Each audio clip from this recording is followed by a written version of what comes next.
The Forgotten Crimes of the Riggs. They kept 10 kids beneath a closed train station the morning of September 14th, 2019. Started like any other for Detective Sarah Martinez in the small town of Millbrook, Indiana. She had no idea that a single phone call would unravel one of the most disturbing cases in the state's history. At 6:47 a.m., the emergency dispatcher received a call from a gas station attendant on Route 34. A barefoot teenager, covered in dirt and wearing torn clothes, had stumbled into the convenience store, begging for help. The boy, who appeared to be around 15 years old, was in a state of severe malnutrition and psychological distress.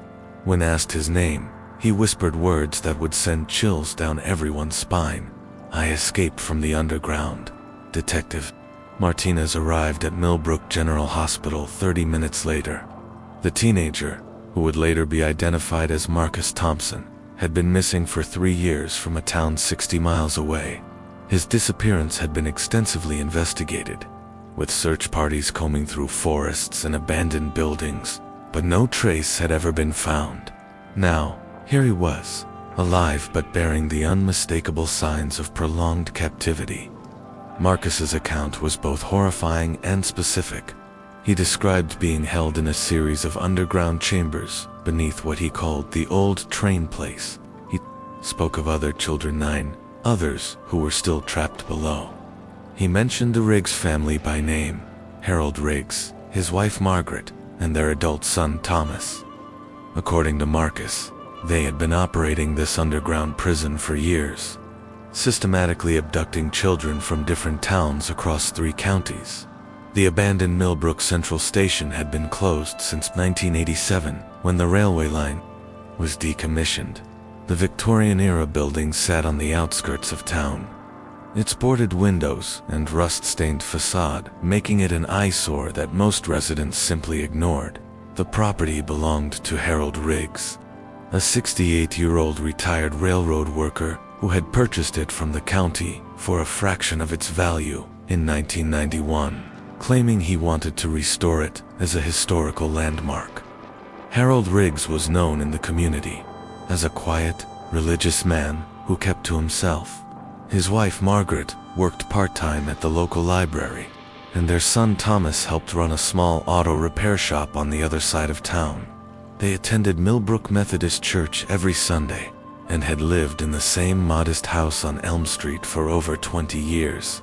To their neighbors, they were unremarkable, perhaps even admirable in their simplicity and dedication to community values. The investigation began immediately. Detective Martinez, along with FBI agents from the Indianapolis field office, obtained a search warrant for the abandoned train station. What they discovered defied comprehension.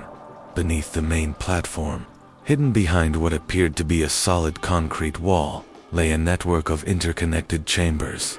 The entrance was concealed behind a false panel in the station's old maintenance room. A narrow staircase descended into darkness, leading to a series of rooms that had been carved out of the earth and reinforced with concrete and steel beams. The underground complex was surprisingly elaborate. Electric lighting had been installed, along with a ventilation system that drew air from concealed vents throughout the station above. There was running water, a makeshift kitchen, and even a small medical area stocked with basic supplies. It was clear that significant time, money, and planning had gone into creating this hidden facility in the first chamber. Investigators found evidence of recent habitation, blankets, personal belongings, and children's clothing. The second room contained makeshift sleeping areas, 10 small mattresses arranged in rows, each with a metal chain attached to the wall. The third chamber was the most disturbing. It contained detailed records of the children, including photographs, medical information, and what appeared to be behavioral assessments written in Harold Riggs's handwriting. But the children Marcus had described were nowhere to be found. The search expanded immediately. Every inch of the underground complex was examined, every potential hiding place explored. Dogs were brought in to track scents, and ground-penetrating radar was used to search for additional hidden chambers. The investigation revealed that the complex was even larger than initially thought, with sealed passages that suggested the possibility of multiple escape routes. As news of the discovery spread, families from across Indiana, Illinois, and Ohio began contacting authorities. The names on Harold Riggs's carefully maintained list matched missing children reports. Dating back to 2010, Sarah Chen from Chicago, missing since 2012. The Brennan twins from Fort Wayne, gone since 2014. Little Amy Rodriguez from Louisville, who had vanished from her grandmother's backyard in 2016. Each disappearance had been investigated as an isolated incident, but now a terrifying pattern was emerging. The manhunt for the Riggs family began in earnest. Their house on Elm Street was empty, but evidence suggested they had left in a hurry. Clothing was scattered, and food was left spoiled in the refrigerator.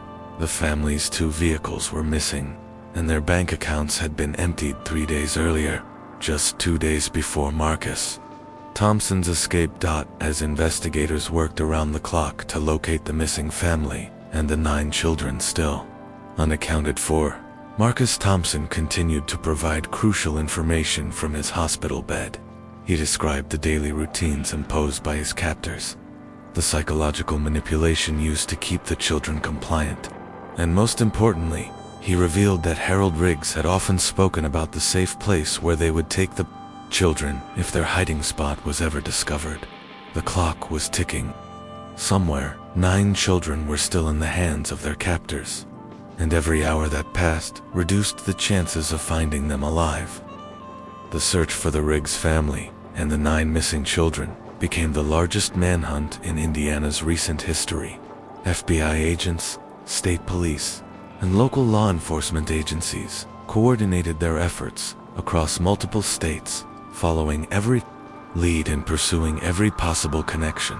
Marcus Thompson's reference to the safe place proved to be the key breakthrough. During his debriefing sessions with child psychologists and investigators, he recalled Harold Riggs mentioning a cabin in Michigan where his brother lived.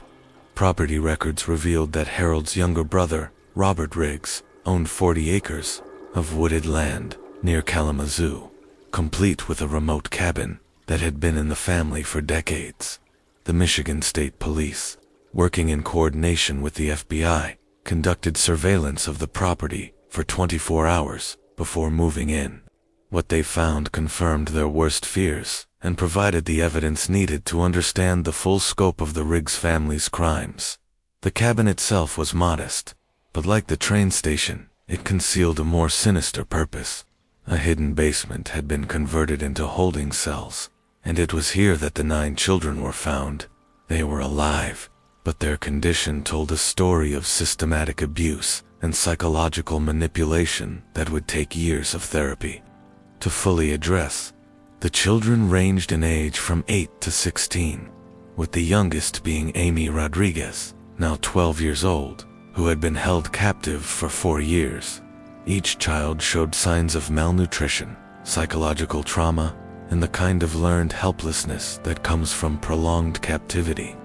They had been told that their families had abandoned them, that the outside world was dangerous, and that the Riggs family was protecting them from a hostile society.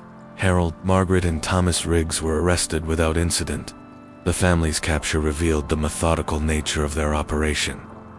Harold had used his knowledge of the railway system and abandoned properties to identify potential hiding places across the Midwest. Margaret had worked at the library to research missing children cases and identify patterns in law enforcement investigations. Thomas had handled the physical aspects of maintaining their underground facilities and transporting supplies. The investigation into their methods revealed a chilling level of planning and sophistication. The Riggs family had been operating for nearly a decade. Starting with their first victim in 2010, they targeted children from broken homes, or those who had run away before, calculating that these disappearances would receive less intensive investigation. They monitored police communications using radio scanners and maintained detailed files on local law enforcement procedures in multiple jurisdictions. Their selection process was particularly disturbing. Harold Riggs would spend weeks observing potential victims, learning their routines, and identifying the best opportunities for abduction. He targeted children who walked alone to school, who had working parents with irregular schedules, or who lived in areas with limited neighborhood watch programs. The family used multiple vehicles, changing license plates and appearances to avoid detection. The underground facility beneath the train station had been their primary location for 9 years. The Michigan cabin served as both a backup location and a final destination for children who had been held long enough to become completely compliant. Robert Riggs, Harold's brother, was arrested as an accomplice and eventually testified that he had been providing financial support and supplies for the operation since 2013. As the legal proceedings began, the full extent of the psychological manipulation became clear. The children had been subjected to a systematic program designed to break their will and make them dependent on their captors. They were given new names, told fabricated stories about their families, and gradually convinced that the outside world was dangerous and that only the Riggs family could keep them safe. The trial of Harold, Margaret, and Thomas Riggs became a media sensation, but also a testament to the resilience of the survivors. Marcus Thompson, whose escape had exposed the entire operation, testified about his 3 years in captivity. His courage in breaking free and seeking help had saved 9 other children and prevented countless future abductions. The evidence presented during the trial painted a picture of a family that had slowly descended into criminal behavior over many years. Harold Riggs's notebooks revealed a gradual escalation from petty theft and property crimes to the systematic abduction and imprisonment of children. What had started as a twisted fantasy had evolved into a well-organized criminal enterprise that had operated undetected for nearly a decade. The psychological evaluations of the Riggs family members revealed different motivations and levels of involvement. Harold was diagnosed with severe antisocial personality disorder and showed no remorse for his actions. Margaret appeared to have been gradually manipulated into compliance over many years. Though she was found competent to stand trial, Thomas, who had been involved since age 19, claimed he had been coerced by his father, but was unable to provide convincing evidence of this coercion. All 3 family members were ultimately convicted on multiple counts of kidnapping, child abuse, and conspiracy. Harold Riggs was sentenced to life in prison without the possibility of parole. Margaret received a sentence of 40 years, and Thomas was sentenced to 35 years. Robert Riggs, who cooperated with authorities and testified against his brother, received a reduced sentence of 15 years for his role as an accomplice. The children rescued from the Riggs family's captivity faced a long road to recovery. Specialized therapy programs were established to help them readjust to normal life, reconnect with their families, and process the trauma they had experienced. Marcus Thompson became an advocate for missing children and worked with law enforcement agencies to improve investigation techniques for similar cases. The abandoned Millbrook Central Station was demolished in 2021, 2 years after the discovery of the underground complex. The land was converted into a memorial park dedicated to missing children, with a plaque honoring the courage of Marcus Thompson and the resilience of all the survivors. The case led to significant changes in how law enforcement agencies coordinate investigations of missing children across state lines. New protocols were established for sharing information about disappearances, and additional resources were allocated to support families of missing children and to fund specialized investigation units. The Riggs case serves as a stark reminder that evil can hide behind a facade of normalcy, and that the most dangerous predators are often those who blend seamlessly into their communities. It also demonstrates the power of courage in the face of unimaginable circumstances, and the importance of never giving up hope, even when all seems lost. The 9 children who were rescued continued their recovery process, supported by their families and communities. Their survival and gradual healing stand as a testament to the human spirit's ability to overcome even the darkest experiences. Marcus Thompson's decision to escape and seek help saved not only his own life, but the lives of 9 other children, proving that sometimes one act of courage can change everything.